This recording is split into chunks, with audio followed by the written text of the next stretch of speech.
उन्वान, कानों में रेंगती चुड़ैल। रात अपनी गहराई में डूब चुकी थी। अंधेरा ऐसा था जैसे किसी ने आसमान को काले कफन में लपेट दिया हो। फजा साकित थी, हुआ जमा हुआ सांस ले रही थी। शहर के किनारे पर एक पुराना गांव था, धेरनी, जहां कभी जिंदगी थी मगर अब सिर्फ कहानियां बाकी थी। कहानियां और सरगोशियां। लोग कहते थे कि वहां एक चुड़ैल भटकती है, ऐसी जो किसी को नजर नहीं आती मगर वो आवाज बुनती है। कोई इसे देख नहीं पाता मगर वो महसूस होती है, कानों में रेंगती हुई, ऐसे जैसे कोई जहरीला कीड़ा रगों से गुजरता हो। कहते हैं वो जिंदा लोगों के कानों में सरगोशियां करती है और फिर वो लोग जिंदा नहीं रहते। आसिम एक रेडियो जर्नलिस्ट था और उसने चैलेंज लिया था कि वो इस गांव की हकीकत तलाश करेगा। इसे कहानियों पर हंसी आती थी, लेकिन इसका शौक इसे हमेशा खतरनाक रास्तों पर ले जाता। इस बार भी यही हुआ। इसे एक बूढ़े शख्स ने कहा था, कहीं भी जा सकते हो मगर धेरनी के कब्रिस्तान के पास ना रुकना, वहां आवाजें अच्छी नहीं होती, वो रेंगती हैं, चुभन देती हैं और फिर कभी बाहर नहीं जाती। आसिम हंसा था मगर वो हंसी अब थोड़ी घबराहट लिए हुई थी। वो आधी रात को माइक और रिकॉर्डर लेकर धेरनी के सफर पर निकला। रास्ता सूखा पड़ा था, दरख्तों की शाखें हाथों की तरह झुकी हुई थीं, जैसे रुकने को कह रही हो।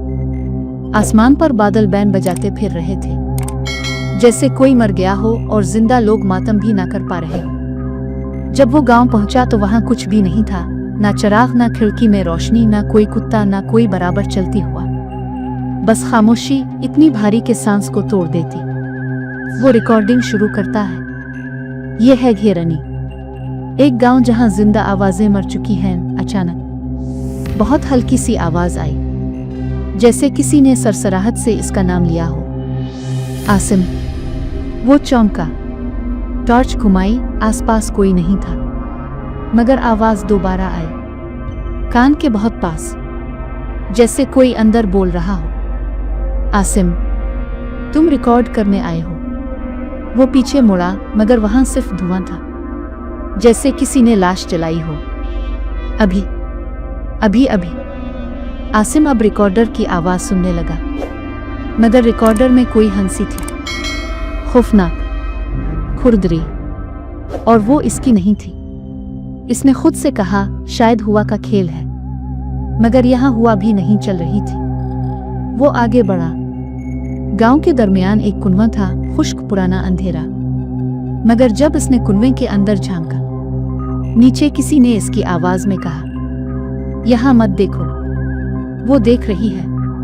वो 2 कदम पीछे हटा, हाथ कांपने लगे, मगर फिर वो आवाज आई, नर्म लेकिन कैंची की धार जैसी, तुम्हें हकीकत चाहिए ना, मर के भी नहीं मिलेगी। वो अब भागने लगा, लेकिन गांव बदला हुआ था, रास्ते बदल गए थे, गलियां लंबी हो गई थीं, हता के दरख्त भी अपनी जगह न थे। और अब एक औरत खड़ी थी, सफेद लिबादा बाल जमीन तक, चेहरा नहीं था, सिर्फ खाली सिया जगह, एक गूंजता हुआ सिया खला, और उसका मुंह नहीं। आवाज आसिम के कान के अंदर बोल रही थी, मैं चुड़ैल नहीं, मैं आवाज हूं जो कानों में रेंगती है। आसिम ने आंखें बंद कर ली, मगर आवाज रुकती नहीं थी। अब वो सिर्फ इसके कान में नहीं, इसके खून में बोल रही थी, तुम अकेले नहीं आए।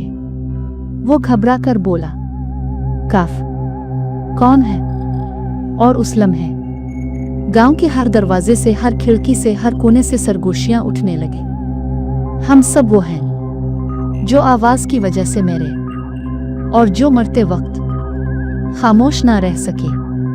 अब वो फिजा आवाज से भर गई थी, सरगोशियों का तूफान जो दरिंदों की सांसों की तरह चरचराता था। आसिम भागा, हर तरफ अंधेरा मगर आवाजें इसके साथ थीं। वो कब्रिस्तान पहुंच गया, जहां मिट्टी हल रही थी, कब्र से आवाजें निकल रही थीं, हमें निकालो, हमें चुप नहीं रहना। और एक कब्र से किसी ने अपना कान बाहर निकाला, जमीन तोड़ी, फटी हुई जिल्द, खून टपकता, और सिर्फ कान बाहर आया, जो कान में सरगोशियां सुनने के लिए जिंदा रखा गया था। आसिम चीखा, मगर उसकी चीख कहकहे बन गई। चुड़ैल इसके बिल्कुल पीछे थी।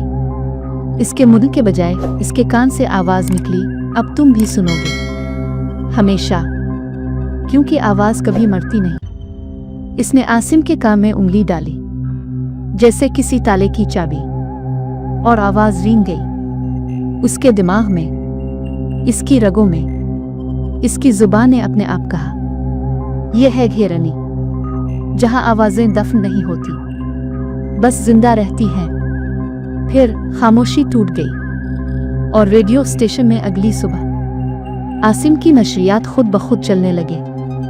किसी ने बटन नहीं दबाया था, सिर्फ आवाज चल रही थी, मैं आसिम हूं और आज मैंने एक चुड़ैल की सरगोशी सुना है। फिर इस कहकहे की बाज़गश्त जो कटने का नाम नहीं ले रही थी, और आखिर में मध्यम आवाज, अगर तुम सुन रहे हो, वो तुम्हें भी सुन रही है।